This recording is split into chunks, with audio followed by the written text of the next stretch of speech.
Good evening, everyone, and welcome to tonight's FDU Alumni Webinar Series, brought to you by the FDU Alumni Association, Office of Alumni Relations, Silberman College, and our corporate sponsors, TD Bank.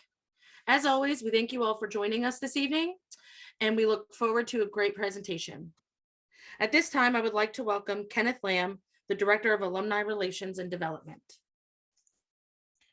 Good evening. Thanks, Jen. Welcome, everybody, to tonight's webinar on our supply chain. We're very fortunate to have with us tonight two experts on supply chain, and maybe they can answer this question: where's my stuff?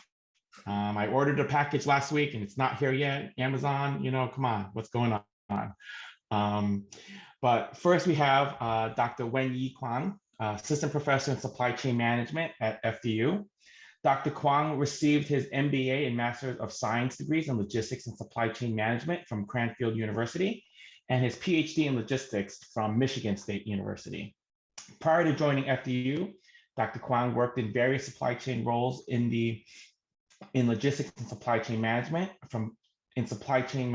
transportation planning, sourcing and procurement, and inventory management. His previous experience motivated his current research interest in the areas of logistics service, quality, transportation infrastructure, capacity management, merger and acquisition, forecasting, and supply chain big data analytics. Thank you, Dr. Kuang, for joining us tonight on Zoom. We also have with us tonight Stephen Beaujour, who earned his MBA from FDU in 2006. Stephen is currently Senior Vice President of Human Health, where he is leading the sales and marketing team for Flavine. He is an analytical chemist by training and has held senior positions in quality control and marketing and sales throughout his career. He has more than 25 years of pharmaceutical experience working for several companies, including Teva, Burlex Laboratory, now known as Bayer, and Key International. Stephen is past president of the FDU Alumni Association and currently serves as an emeritus member. He has served as an advisor to the School of Pharmacy and Health Sciences at FDU and recently joined the Silberman College of Business Advisory Council. Stephen is Mr. FDU, and we're very lucky to have him here with us tonight and part of our FDU family. Gentlemen, thank you for being with us. The screen is all yours. Thanks, Kenneth. I will go first. When I was checking the names, I see a couple of names very familiar, so it seems those are my students from last semester. So let me share my screen.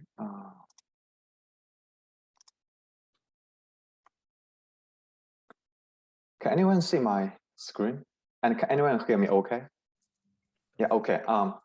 So my last job was in Amazon. So this is why I want to share something about Amazon supply chain management. So because it's a huge process, and we only have a couple of minutes today, so I'm going to do a very high-level holistic introduction of what Amazon does in terms of supply chain management. If we do have any specific questions, we can do that in the QA session. So this is the basic fact about Amazon. This slide still comes from 2020.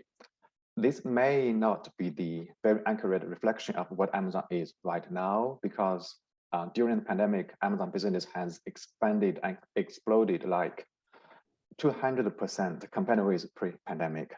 But the key idea about this slide is, if you see the second and the third bullet points, you can see Amazon has moved very aggressively to manage all the deliveries, all the supply chain management by themselves ever since 2012. You may or may not notice the difference between the products on Amazon. So basically, we have three different categories of products that you can find on Amazon. So the very left side, I highlighted in circle, it's shipped from and sold by Amazon. So what this category means, so Amazon goes out, talk to suppliers, or Amazon goes out to manufacturers. They either manufacture or buy those products on their own. So this is the very category managed 100% by Amazon themselves. The second category is sold by somebody else and fulfilled by Amazon. So this is called FBA. So like if I'm a seller, I want to sell something on Amazon. So I can ship all my products, let's say from China to the warehouses Amazon warehouses in the United States. And then Amazon will pick my stuff from the shelves, pack the stuff from the, on my behalf, and do all the logistics management and all the deliveries on my behalf. So this is called FBA. The last category is about the marketplace. It's the same as what we see on eBay. So I'm a seller, I list all my products on Amazon. And then once I receive any orders from consumers, I will go handle all the shipping, packing, and logistics by myself. So when we talk about Amazon supply chain management, we are mainly talking about the first category. So all in all, we can find about 130 million products on Amazon, and among those 130 million, there are about 10%, 13 million products, which are managed 100% by Amazon itself. And then you may wondering, so where does Amazon buy all these products from? So as a Chinese, I'm very proud. So 95% of all the products come from China. So this is what in Amazon terminology called the global mile. So global mile is just a fancy terminology coined by Amazon, representing the global logistics, global transportation, or global source and procurement. So for those who work in trading, you may see two very familiar Incoterms here, FCA, FOB.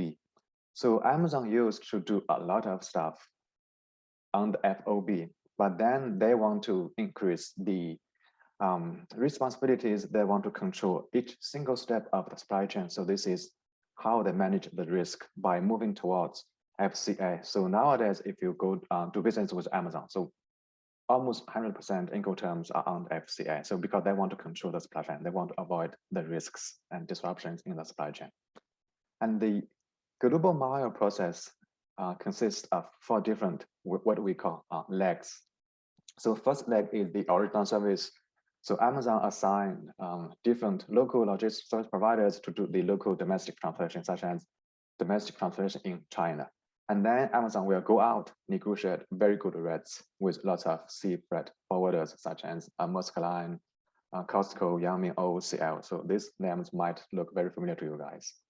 And then once the ships arrived in the United States, so once they arrive in the seaports, Amazon doesn't do the break bulk, the sorting on their own. So they assign the tasks to the so-called transloaders, such as USAN Logistics. So USAN Logistics will sort all the shipments, incoming shipments, based on the destinations. And then moving on from that moment, this is where Amazon kicks in. So Amazon uses its own trucking fleet to carry those shipments to its warehouses. And of course, Amazon also assigns JB Hunt to do the transportation within the United States. So this is the very high level flow of the global import and global mile process. So Amazon is a very frugal company, as you might have guessed. 99.5% incoming shipments are by sea freight. Only 0.5% is by air freight. And within the sea freight, to avoid risk, to avoid disruption, Amazon used about 95% as full container load and 4% as its own consolidation. And only a tiny 0.2% is the consolidation with other companies' shipments.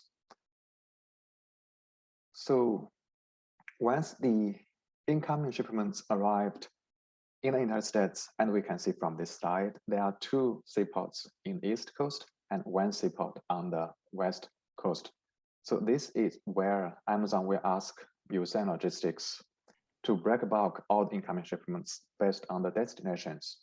So once the sorting of all the incoming shipments is done, what Amazon does is they will use their own trucks, trailers, or they will ask JB Hunt and other trucking company to ship all those incoming shipments from the 3 seaports to their warehouses. And if you take a closer look at all the routes, the gray routes, green routes, and the orange routes on the map, you can see this network is not that well organized or well optimized. And you can see that when shipment from Los Angeles going to New York, it's a very long distance transportation. It should be delivered from the seaport either from Georgia or from the Virginia rather than from Los Angeles. So this is still one of the key problems Amazon trying to solve. So how many warehouses does Amazon have in the United States? So Amazon uses a classic two-tier network. On this slide, you can see all those dots represent the warehouses. So there are altogether 60-ish, the so-called tier 1 warehouses, and all the other warehouses are tier 2 warehouses. So the total number is about 300 warehouses, and lots of them are in the East Coast and West Coast. So I mentioned Amazon has a lot of problems to solve. So in middle mile alone here, so what are the problems to solve? So first problem is like, how many warehouses do I need, and how many where to open all the warehouses? So for those who come from engineering or mathematical background, this is what you see is a huge linear programming optimization problem. And if you worked in logistics optimization, you may know a lot of different optimization softwares, but Amazon doesn't use any outside commercial softwares to do the optimization, to do their transportation. They write each single line of code on their own. They have research scientists, they have software engineers to write the codes, to develop the AMP, to develop the algorithm, and everything is done in-house. So that's the first question to solve. The second question is a very complicated planning problem. There are thousands and thousands of shipments incoming every day, every week. So how does Amazon plan these shipments to be shipped? Either use Amazon or using 3PL. This is a very complicated process, and each single step you see on this slide is, again, it's done in-house, 100% in-house. Each single line of code, each single AMP is developed and written by Amazon itself. So the next question to solve here in the transportation is the classic route allocation and shipment allocation problem. So we have thousands of shipments to incoming, and how do we make sure all the shipments are allocated to the correct truck so as to minimize costs and as well as to increase the transportation efficiency? So again, what you see here is a huge optimization problem. The right-hand side is the algorithm. The left-hand side is the equation itself. So minimize the costs and giving all the constraints. So this is where I see Amazon is very different from all the logistics transportation companies I have worked for or I know. Everything is done in-house. Everything is driven by science. Everything is driven by its high tech. And even for those AMPs Amazon uses to communicate with external suppliers, all these AMPs are also developed and written by Amazon itself. So they call this relay programs. So relay for drivers, which driver can use the AMP to decide which job the driver wants to take. And a relay for operators tools, this is for the operators to track and trace each live shipment. And the relay for shippers, so shippers like JB Hunt, I can use this AMP to see my monthly summary of all my shipments. So all these tools and AMPs are also written in-house by Amazon. So giving all these very fancy, or I should say very advanced algorithms, you might think Amazon must have done an extremely good job in transportation management, but the answer is unfortunately no. So let's say if we are running a trailer company, the worst thing we want to see is to let the trailers to run empty on the road.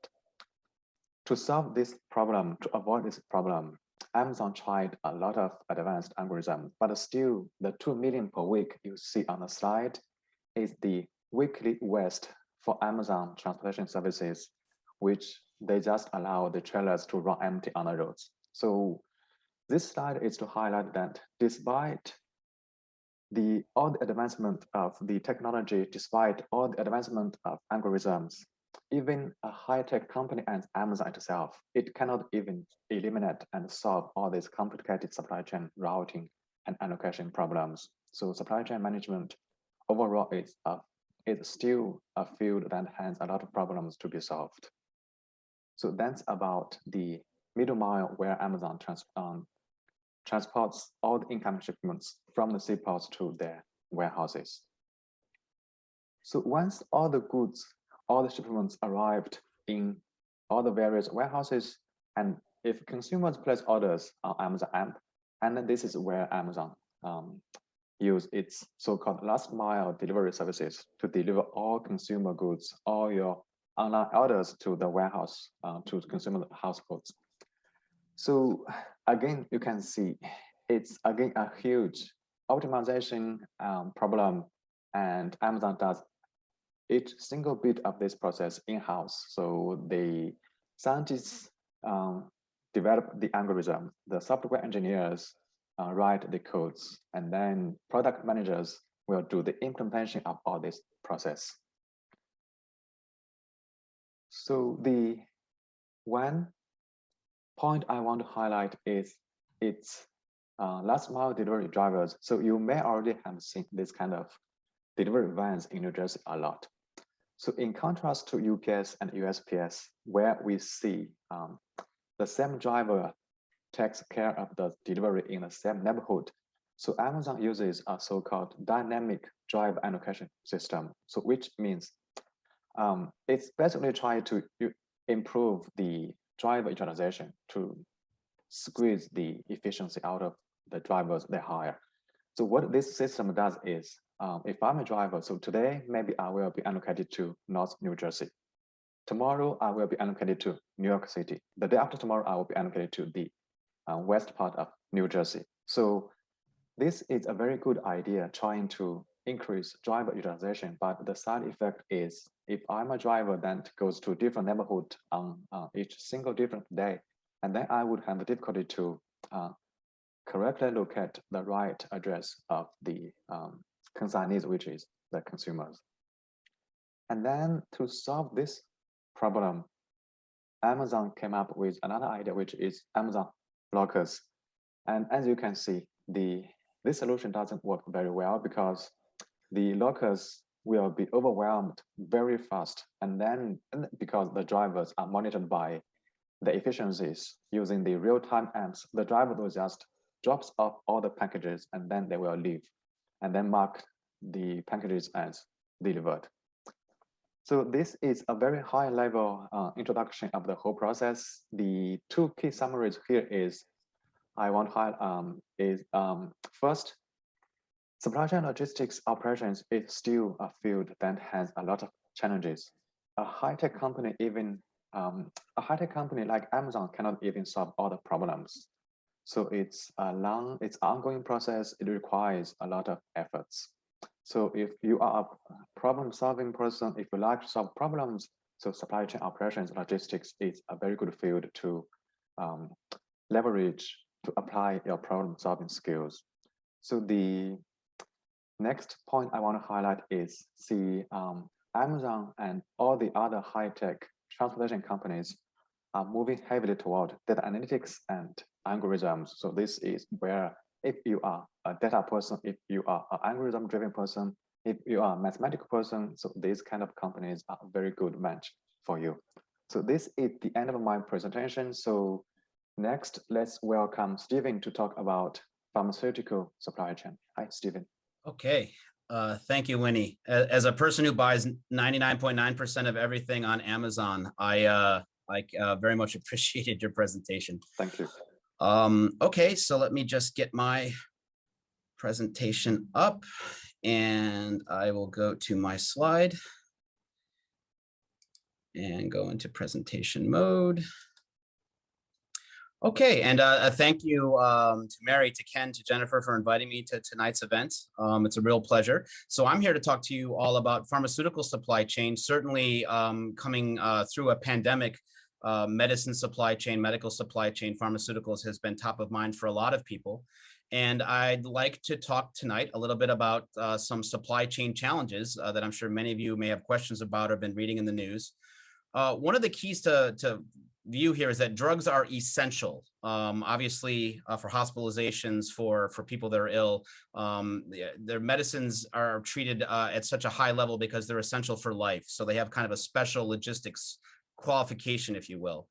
The pharmaceutical industry is also highly regulated and for good reasons that I'll get into. And that regulation definitely affects the supply chain and how drugs are moved through manufacturing to delivery to patients. There's very complex intellectual property involved. You may have heard a lot of the news about vaccine manufacturers, having to deal with questions about releasing their intellectual property globally, and there are very strong opinions about that on either side. The pharmaceutical industry is truly global. I think we just saw in Wenyi's presentation that some 90+% of goods come out of China. Pharmaceuticals are a little bit more distributed globally, but it's a truly global industry. It's an industry that, because of its high regulations, has very high switching costs. And I'll dive a little bit into kind of what that means. And also there's very complicated temperature control. And of course, we all lived through what it meant to get the vaccines out. Those vaccines, upon manufacturing, needed to be stored at -70 degrees centigrade, which requires very specialized freezers. And when you look at what was accomplished by thousands and thousands of supply chain people to be successful there, it's really a true accomplishment that should be lauded. Why is supply chain of pharmaceuticals so important? Well, a big event happened in 1937. It was the sulfonylurea disaster. And it was a real tragedy. This was a drug product that was a cough syrup elixir. And what happened is in the ingredient supply chain in the United States, the company that was manufacturing it mistakenly put diethylene glycol instead of ethylene glycol. I mean, they're very, very close molecularly, but ethylene glycol is safe for humans to ingest. Diethylene glycol is antifreeze. And because of that supply chain error, 105 people died. And it initiated through Franklin Delano Roosevelt the passage of this very famous 1938 FDA, Federal Food, Drug, and Cosmetic Act. And that impacted how supply chain was going to be regulated. So it was a very important date that came out of a true tragedy in supply chain. So in my world that I deal with, there are ingredients for pharmaceuticals. When people think of drugs, many times in your mind, you picture a tablet or pill that you take that's a medicine. It's important for everybody to realize that what goes into that tablet are many, many different ingredients that are usually all in powder form. And on one side is, on the left here, you have tablet excipients. These are non-active molecules, but they're needed to allow that molecule to be digested through your system and for the absorption of the active drug. And those excipients today are mainly manufactured in India, China, the European Union, the United States, and Canada. That's where I would say 99.9% of all these excipients are manufactured. On the right side here, you have the drug substance. This is the actual drug product. If anyone here ever took the drug Lipitor, the brand name, the active drug is atorvastatin calcium. You'll see that written on the label.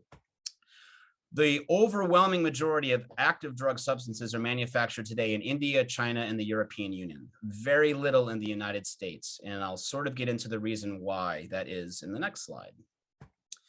So, ingredients for pharmaceuticals, a question comes up constantly. Why is it so dependent on foreign nations for pharmaceutical inventory?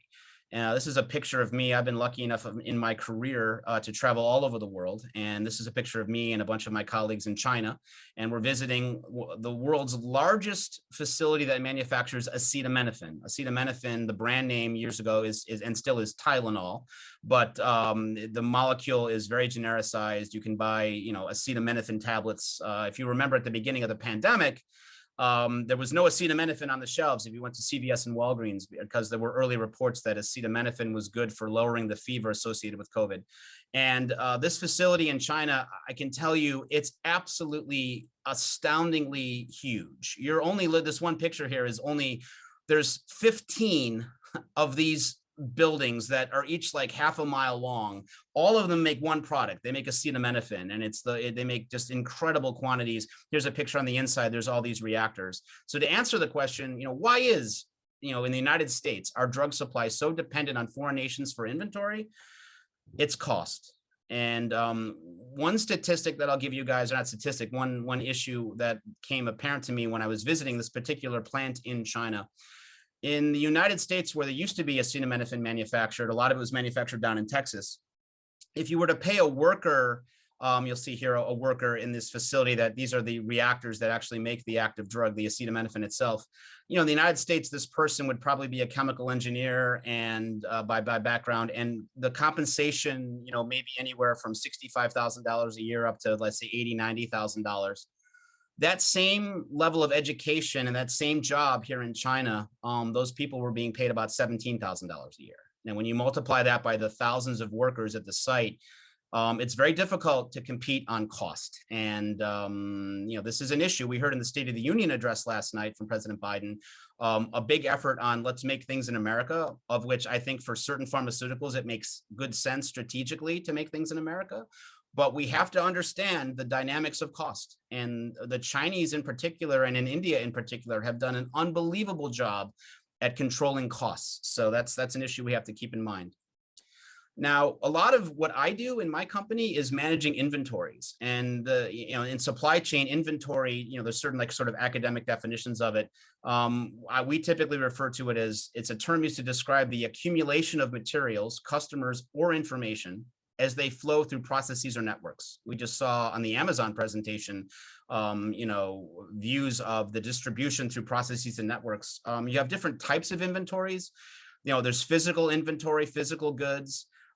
There are queues of customers, which are viewed as an inventory because it's basically a customer saying, we are ordering X amount of material, and that's usually counted in an accounting sense as an inventory. Information in databases is treated as an inventory. Clearly, Amazon, you saw some of the mathematics that's being used in the databases that they're maintaining. Those can be viewed as inventory. And, you know, your typical pipe process flow, this is just kind of a simplified diagram. But, you know, inventory is used to compensate the differences in timing between supply and demand.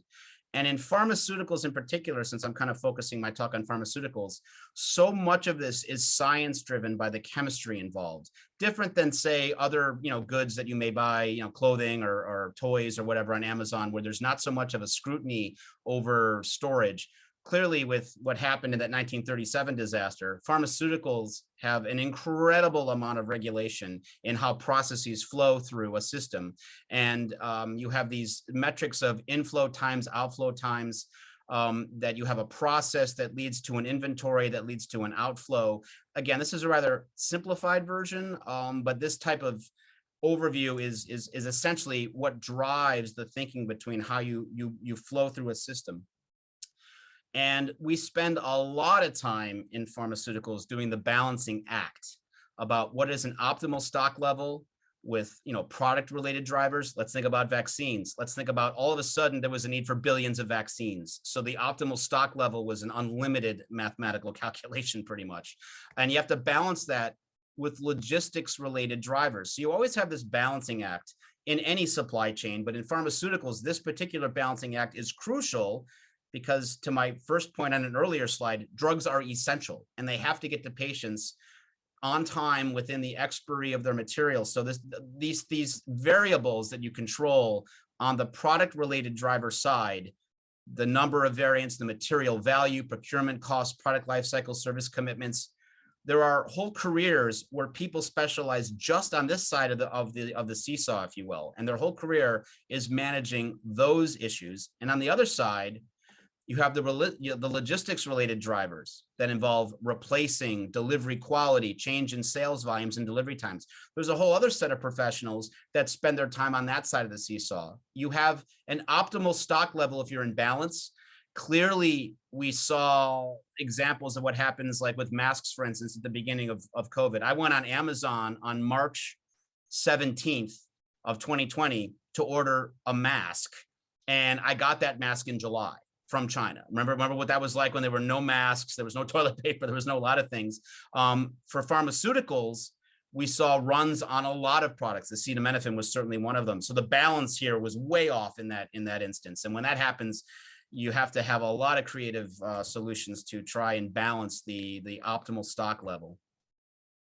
The global logistics in pharmaceuticals is fascinating. I love it, and I would encourage anybody, if you're a student or if you're in supply chain or you're thinking of changing careers. I know we have alumni on this meeting as well. you get to see the world and experience all that goes into it. For pharmaceuticals, again, there were those excipients, those other part of pharmaceutical products that aren't the actives but are necessary ingredients. Then you have your active pharmaceutical ingredient suppliers. These are at other factories. Then you have all your packaging components. For example, with the vaccines, the rubber stoppers that go into those lyophilized vaccine vials, if you're getting your vaccine and you saw them sticking their syringes in and sucking out some of that liquid, that vial has that stopper. At one point, there was only one company on the planet in Germany that made the correct stopper with the correct materials that could hold that material. Can you imagine what it was like the day it was West Pharmaceuticals in Germany? Eventually, there were other ones that were qualified, but can you imagine what the demand was on the packaging component suppliers at that moment as vaccines were rolling out? So these are the factories that are making the different powders that go to a manufacturing site that makes the finished dose. So think of ingredients going to a whole nother facility to manufacture the finished dose that then sends that to wholesaler warehouses, who then send that out to drug chains warehouses, who then eventually get to your CVS or your Walgreens or your hospital pharmacy. Now, there's a lot of effort right now by different organizations to say, let's eliminate some of these facilities. Can we literally go from raw chemicals to finished product at your house, forget even going to a pharmacy, in one building? And these are efforts that my company is involved in right now, exploring, because there might be a lot of efficiencies gained in eliminating this rather complex supply chain. Imagine one building here that starts from raw chemicals to finished dose, where a drone flies it to your home someday. That's the dream. So that's what we're building to, but this is the world we live in now. So you can see all these different chains have very important parts. When you think about, all of us go shopping, right? We go to stores, and there are people out there who literally only buy for what they need for their next meal. That's me. So you have low costs, and the y-axis here, you have cost of inventory, and your x-axis, you have expenses. So for the person that just goes out and only buys one thing at a time, they can sort of minimize their cost and expenses, but you probably run into situations where you may show up one day and there's nothing on the shelf. Here's the family that plans ahead, and they're buying everything for the next few months. So they're going to have a high inventory cost because they're buying a lot for a long period of time, weeks, and they're going to have high expenses, but they may be in a good position supply-wise. So there's this thing called EOQ, the expenses order quantity. You try to say, what is the optimum economic order strategy here? Is it smart to just be just-in-time inventory, or is it smart to say, hey, I'm going to carry an inventory? So let's relate this now to drug products. Picture in a hospital here. There may be nurses that say, look, I only buy pharmaceuticals for those who are sick now. And that is very risky when it comes to pharmaceutical supply chain, because you can quickly be in what's called a stock outage. Then you have other organizations say, no, we're going to stockpile drug inventory for the next few months or years to ensure that we never run out. But there's a very high carrying cost for carrying a large inventory. So there's a lot of science going into what is the right amount of inventory we need so we don't have too much. And we also make sure that sick people who show up at a hospital aren't told, I'm sorry, there's just no drug available for a few weeks or a few months, because, again, drugs are essential. And there's a lot of science going into this right now. A lot of brilliant people are trying to find out what are the levels of inventory that make sense. And there's a lot of mathematics behind this. When Wenyi and I were designing this presentation, I saw all the mathematics that he had in his presentation. I also had slides with a bunch of math on it and said, look, you've already seen how complicated this can get, but this is like PhD level mathematics, coding stuff that is extremely fascinating to me.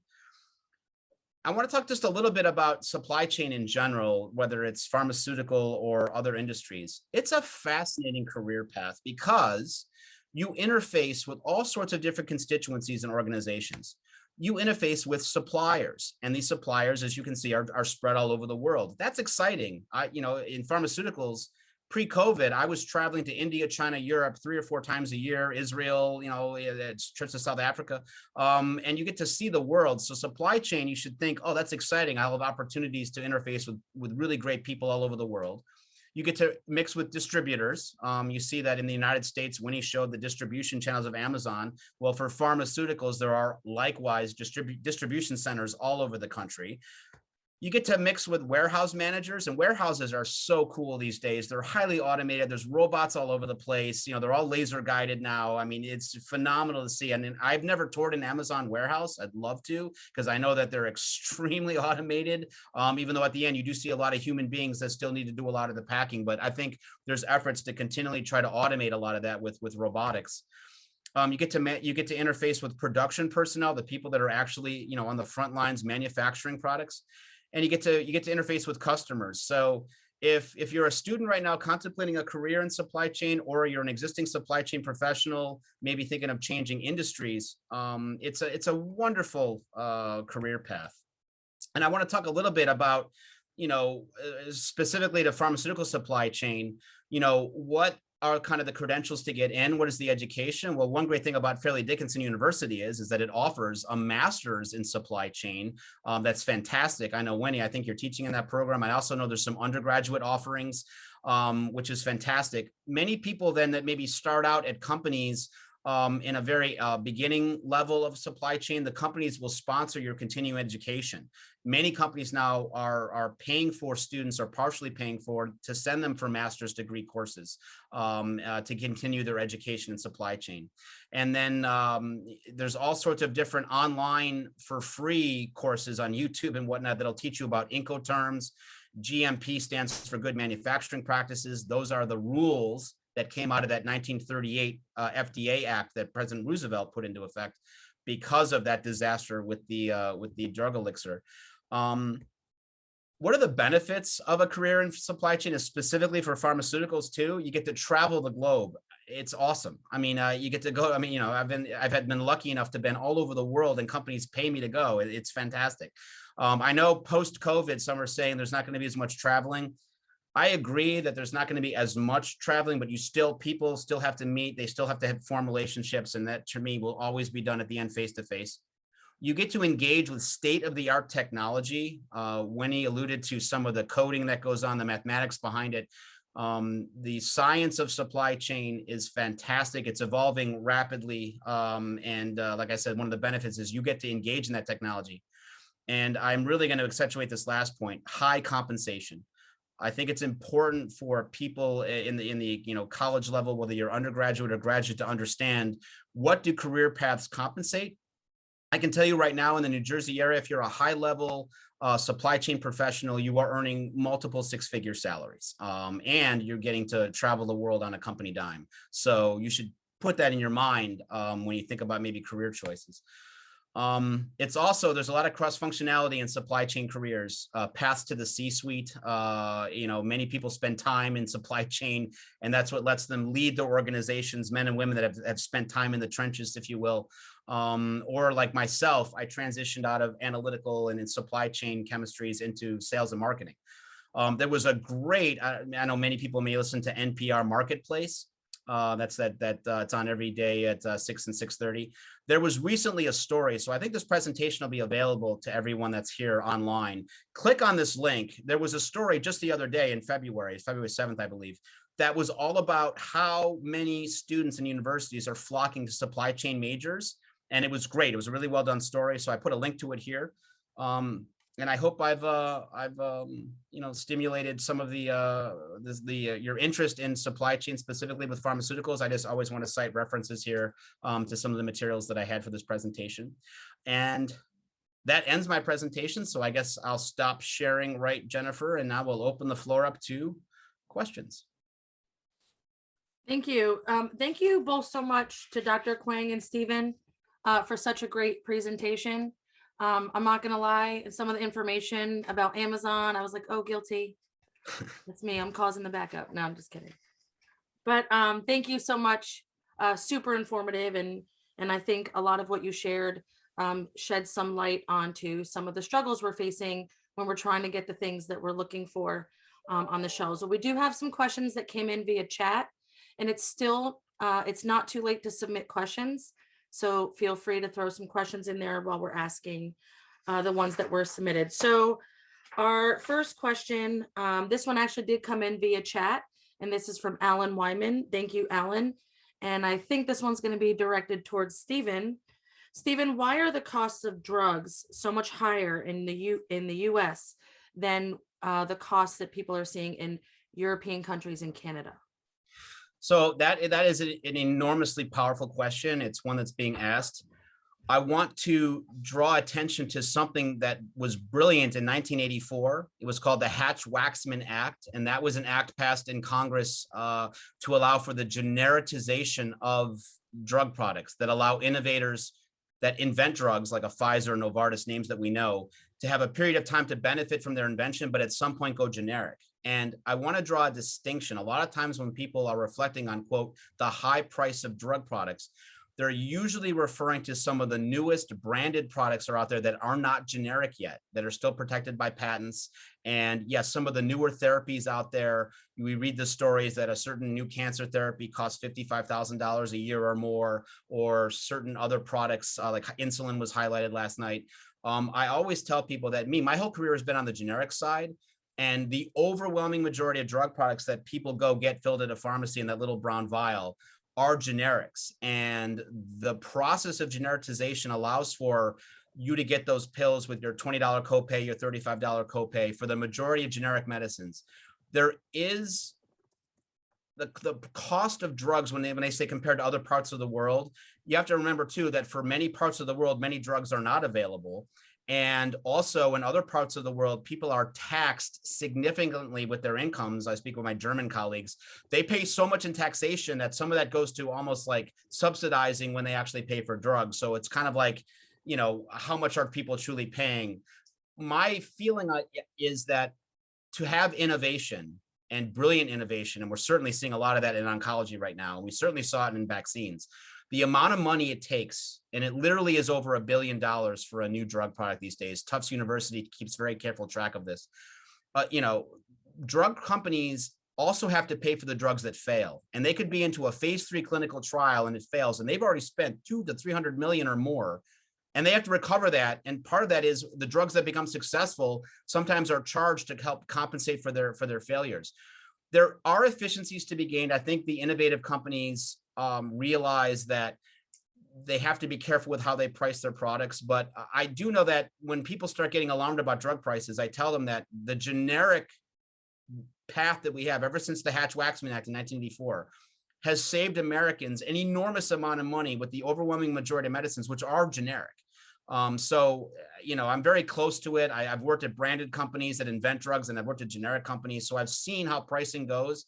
And there's just so much more to the discussion when you dive into the detail than the headline of, oh, this drug costs so much. Why does it cost so much here? You know, if that doesn't satisfy you as an answer, it probably doesn't, never does. But, you know, I'd be happy to have, you know, even deeper conversations at some point, because I can support a lot of what I'm saying with a lot of actual data. Thank you, Stephen and Alan. I hope that answered the first part of your question. I do want to get to some of the questions that were submitted at the time of registration. So this question comes from alumni Lawrence Allen, and he says certain ports, especially on the West Coast, experience congestion issues on a long-term basis. Is the solution significant infrastructure investment? Is there a lack of adequate warehouse space in the US, and what is the long-term solution? Probably I can take up this question. When I was a PhD student in Michigan State, one of my advisors, she did a lot of research on port infrastructures and port efficiencies, not only in the United States, but also in Europe. So the one key findings, if my memory is still something right, is yes, undoubtedly the United States is very advanced in lots of aspects in terms of logistics and transportation compared with other countries. But when it comes to the basic, what we call the hard infrastructure, such as the quality of the surface of the road, the quality of the warehouses, it's not that advanced compared with developing countries like China. I will give one example. I personally visited Amazon warehouses, both in the UK and in the United States. The quality of the warehouse itself, I mean the hard aspects of the quality, like the condition of everything, it way worse than what I see the warehouses in China. And then I also visited a couple of the seaports here with my advisor when we were doing the research projects. It's again, it cannot compare with those ports from the developing countries. And yes, the question is correct. The quality itself of the infrastructure here is one significant, statistical significant antecedent or contributor to the efficiency of handling supply chain goods in the ports. And with that being said, if you pay attention to the news, I think President Biden, he signed a bill last November or last December. It's trillion, I think trillion, 1 point something or $2 trillion infrastructure bill trying to improve the quality of infrastructure here in the United States.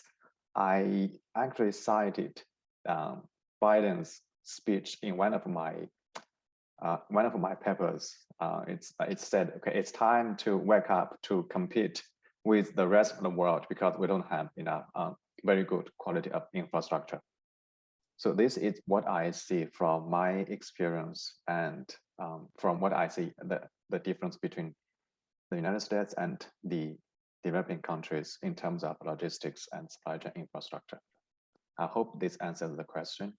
Yeah, I can add in pharmaceuticals. It's interesting because India has some challenging infrastructure. They have incredible facilities. They have, you know, more chemical engineers than anybody. They got a lot of brilliant people, but their infrastructure, their roads, their rails are not, they need a lot of work.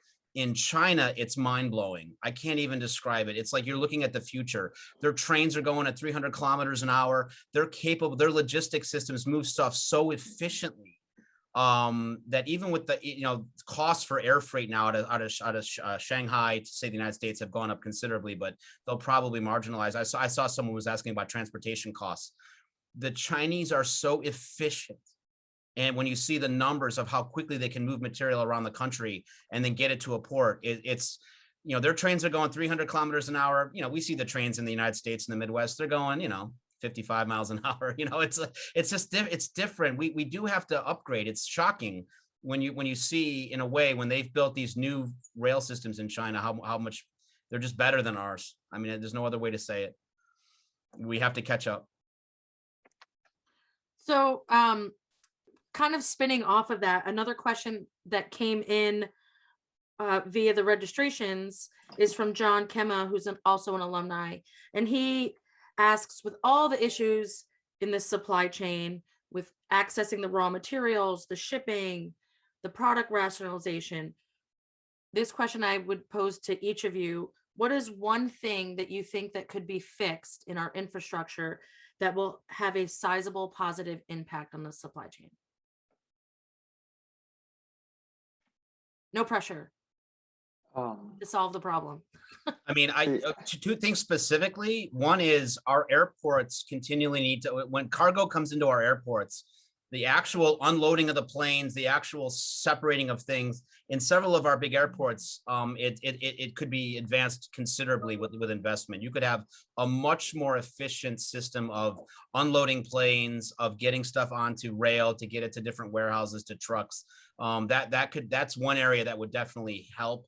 You know, a lot of companies were running very lean with just-in-time inventories, and they weren't carrying inventories because you remember that one slide I said inventory carries a cost. It costs money to have stuff sitting there. And a lot of companies were lean and mean and just in time. Then the pandemic hits and whole factories around the world shut down because half the workforce had COVID. We saw this big time in India. Now, what do you do if you're just in time inventory?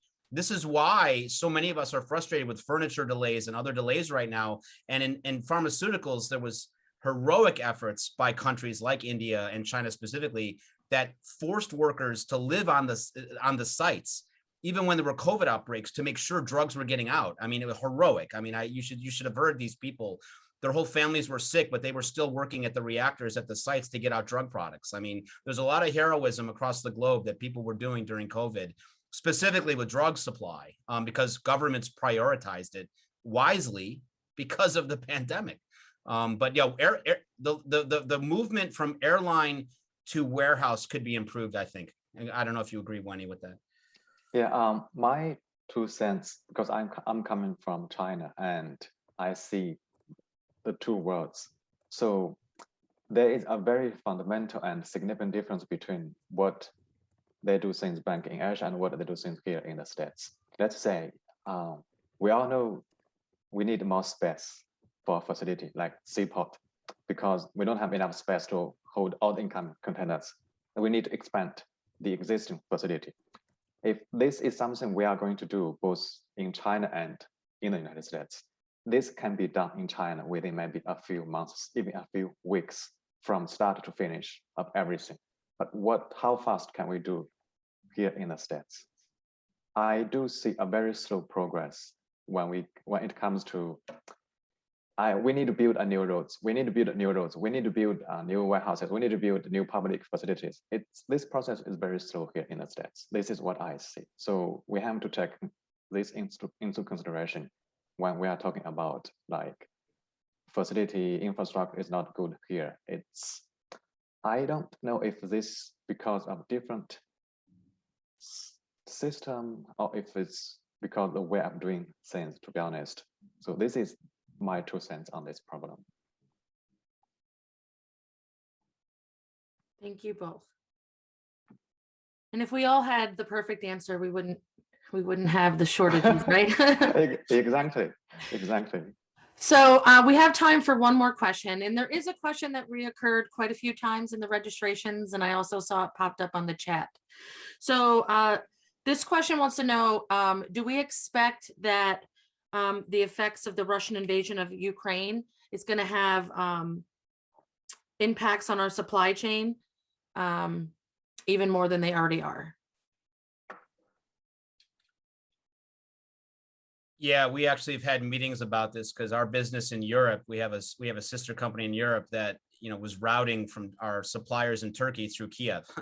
So, you know, you can imagine all of a sudden the horror of, oh my God, like, you know, despite the obviously human tragedy that's happening right before our eyes and just it's terrible.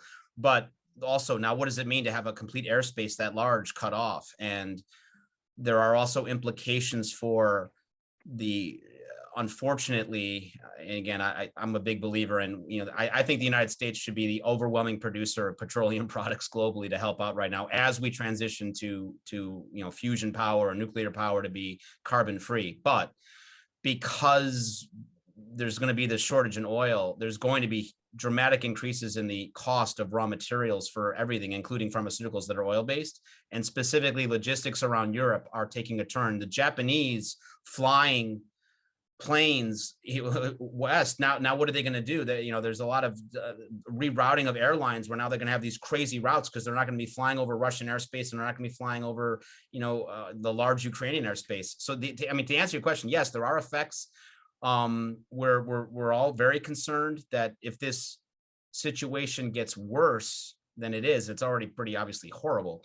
But if there's a greater European challenge here, yeah, we're all sitting here watching the same news like, oh my God, this could get really bad really fast. And there could be dramatic effects for all sorts of supply chain. And so it's a scary time in the supply chain world right now, trying to think ahead about, okay, what's our contingency plan for global war in Europe that could get, you know, it's crazy. And we also have to game theory the Taiwan situation too, which also is a whole nother challenge. So yeah, it's, you know, it's stressing the best minds out there to make sure that goods are free to travel around the world because people need products. So yeah, yes, it's going to impact. It already is impacting. Thank you.